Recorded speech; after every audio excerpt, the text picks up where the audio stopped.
Hey everyone, and welcome back for another deep dive. Today we're really going to dig into some challenging ideas about power and privilege and what it actually means to earn your place in the world.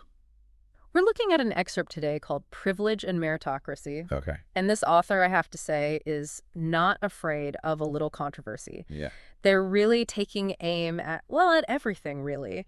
The whole way we think about social mobility, they're questioning the old systems where power was inherited, but also, and this is where it gets really interesting, they're questioning the systems we've built to supposedly replace those old systems. That's one of the things that struck me about this piece right off the bat.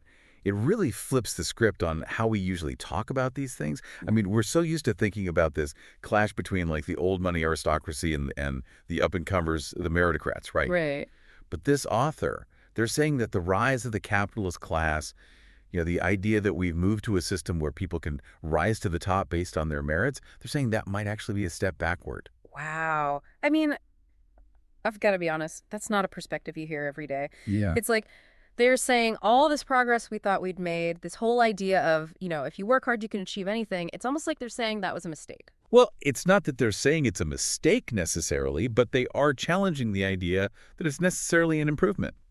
They argue that meritocracy, while it sounds good in theory, often just ends up creating a new kind of elite, Mm. and that those new elites may be even less equipped to actually handle power responsibly than the old guard, the ones who were born into it. Mm. They actually use this really interesting term. They call these new power players organized minorities. Organized minorities. Okay, now that's a phrase that definitely needs a little more explanation. What exactly does that mean in this context?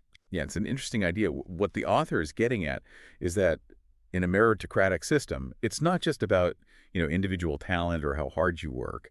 It's about groups. And these groups often come from less privileged backgrounds, banding together and using their collective power to kind of outmaneuver the existing power structure. So it's like they're figuring out how to play the game, maybe even changing the rules of the game as they go. Exactly. And you know what that reminds me of? Something else the author talks about.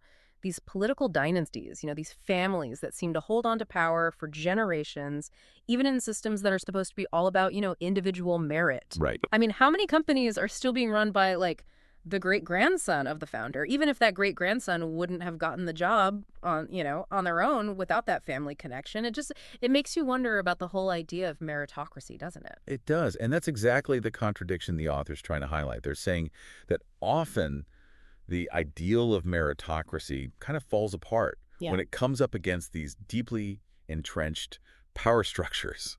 Like there's this whole other layer of power dynamics going on beneath the surface of what we like to think of as a fair system. It's like, we want to believe the system is fair, but then you see these patterns and you start to wonder. But then, just when you think you've got this author figured out, they hit you with this whole other argument, this idea that there might have actually been more social mobility back in the Middle Ages than we tend to think. Right. And we always think about the medieval period as this like super rigid hierarchy. Yeah, like knights and peasants, and you're basically stuck in whatever box you were born into. Exactly. But this author, they're digging into some historical examples and saying, well, it wasn't quite that simple. So are they saying it was like easy to move up in the world back then? Because that doesn't sound quite right either. No, not easy. But they point out that there were these acknowledged paths for certain people to, better their station, like skilled soldiers, for instance. They can rise through the ranks based on, their bravery in battle, their skill warriors. So it's like even in a system that we see as inherently unfair, there were still these opportunities for certain people to like break free from the mold. In a way, yeah. And it wasn't just soldiers either. They talk about how craftspeople, men and women who are really good at what they did, they could gain a certain amount of status, even wealth, because their skills were so valuable. So there were exceptions to the rule, but I'm guessing it was still pretty rare for someone to go from like peasant to, I don't know, a duke or something. Oh, absolutely. The vast majority of people, they lived and died in the same social strata they were born into. But it's an interesting point they're making about, our perceptions of history and how we tend to romanticize certain periods. And that actually leads into another really provocative argument they make about power in general. Okay, I'm intrigued. What's this about power? Well, they say that true power, wherever it comes from, has to be accountable to something higher. Okay, now we're getting philosophical. Are we talking about like a higher power in the spiritual sense, like God. You got it. They argue that in, say, a traditional monarchy, a Hmm. king's authority, it wasn't just seen as like his right because he was born to the royal family. It was seen as ordained by God. So it wasn't just about his lineage, but also about this sense of divine responsibility. Exactly. And they contrast that with democracies where they say accountability gets a little more, well, muddled. I mean, in theory, the people have the power. Yeah. But they argue that in practice, it often ends up being more about, what they call inter-elite infighting. Inter-elite infighting. Okay, now I feel like we need a dictionary for this deep dive. What does that even mean? It's a fancy way of saying that even in systems that are supposed to be, like by the people, for the people, it's still often the elites, the politicians, the wealthy, the well-connected, it's still them who are really pulling the strings. So it's like this vicious cycle. No matter what system you have, power ends up concentrated in the hands of a few. And that's why they're so concerned about this idea of accountability, of answering to something bigger than yourself. Which, I mean, that kind of brings us back to their point about corporations, doesn't it? It does. They actually draw a parallel between like these 19th century corporations, think like Ford, Rockefeller, those guys, and they compare them to almost like mini monarchies. It's like those old school tycoons. They were like kings of their own little empires, weren't they? Exactly.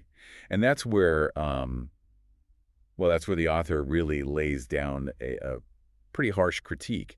They're basically saying that modern corporations, they've lost that sense of purpose, of soul, that maybe those earlier companies had. So they're not just critiquing corporations, they're like nostalgic for a time when businesses had more, I don't know, integrity. In a way, yeah. They talk about how those early industrialists, they might have had their flaws, but they at least believed that their wealth came with a certain responsibility. It's like they see this loss of a moral compass as the real tragedy of modern business, you know? Yeah, they actually quote one industrialist, I think it was from the late 1800s, and he said, "The virtue of wealth is that it allows one to never compromise on their principles and values." But the author's point is that somewhere along the line, that idea seems to have gotten lost. So are they saying we need to go back to like the days of robber barons and these all-powerful corporate giants? Because I'm not sure that's the answer either. No, not at all. They're Remember, they're critiquing both sides of this equation, right? Yeah. The old inherited power structures, A and D, the potential downsides of meritocracy as well. It's not about, choosing one over the other. Right, right. So if it's not about picking a side, then what's the takeaway for all of this? I mean, what are we supposed to do with this information? I think they're leaving us with more of a challenge than a simple answer. They really want us to think critically about power itself, like how it works no matter who have it. Can any system, whether it's a monarchy or a democracy or even like a feudal society versus a capitalist one, can any system really guarantee that power is going to be used responsibly? So it's less about the specific system and more about the guardrails, I guess you could say, like the mechanisms that are in place to make sure that people in power don't abuse it. Exactly. Because at the end of the day, whether you're talking about a king or a CEO, human nature is still a factor, right? Yeah. They actually argue that both individuals and the institutions need to be held accountable, to prevent these abuses of power.